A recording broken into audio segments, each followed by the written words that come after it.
ایک درویش تھے حضرت ابو ہاشم ان کا نام تھا. کہتے ہیں بڑی مجبوری تھی, مجھے کہیں جانا تھا تو کشتی نہیں مل رہی تھی.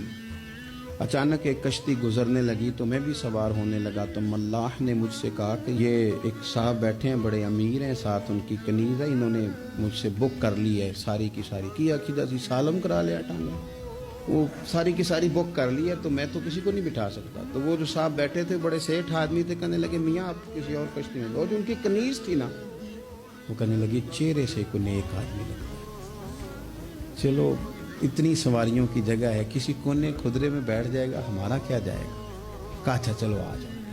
کہتے میں کونے میں بیٹھ گیا, تھوڑا رستہ آگے گیا, انہوں نے کھانے کا سامان نکالا, مجھے بھی کھلایا, لیکن کھاتے کھاتے میری نظر پڑی تو اس میں تو شراب کے برتن بھی تھے معاذ. پھر اس شخص نے کھانا کھانے کے بعد اس کنیز سے کہا کہ مجھے معاذ اللہ گانا سناؤ. وہ گانے گانے لگی, یہ میری طرف متوجہ ہونے لگا, مجھے کہنے لگا سنو. میں نے کہا میں یہ نہیں سنتا. پھر میری طرف شراب بڑھائی, میں نے کہا میں نہیں پیتا.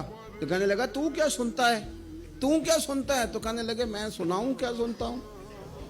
کہا سنائیے. فرماتے میں نے قرآن پاک پڑھنا شروع کر دی.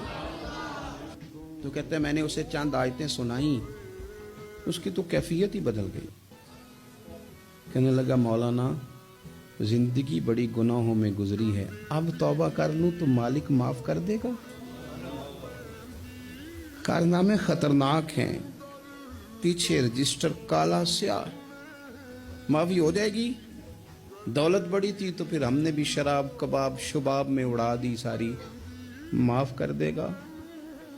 تو کہتے ہیں میں نے کہا ہو بندے کے آنے کی دیر ہے, اس کی رحمت تو فوراً ہی قبول کر لیتی ہے. ویسے بھی عدل کریں تے تھر تھر کمبن, اونچیاں شانہ والے تجھے فضل کریں تے پھر تے بخشے جامن میرے جے منہ کالے. کہتے اس نے اس کنیز کو آزاد کیا, دولت اللہ کی راہ میں خیرات کی, 40 سال میرے ساتھ رہا. پھر میں نے اس کی زبان سے سوائے خیر کے جملہ نہیں سنا. ایک کی بات کرتا تھا, کہتا تھا شیخ کاش آپ مجھے تھوڑا پہلے مل جاتے, زندگی سے یہ گلہ ہے کہ تو ذرا دیر سے ملا ہے.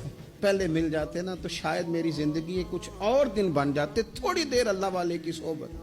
آپ فرماتے ہیں پھر وہ 40 سال کے بعد میرے سامنے انتقال ہوا, میں نے ہی دفن کیا, میں نے ہی قبر میں اتارا, جنازے کا اہتمام بھی میں نے ہی کیا. میرا یار تھا, دل لگ گیا تھا, پیار ہو گیا, میں پریشان رہتا. ایک دن خواب میں مل کے مجھے کہنے لگا فکر نہ کر, میں نے اپنے رب کو بڑا ہی مہربان پایا ہے.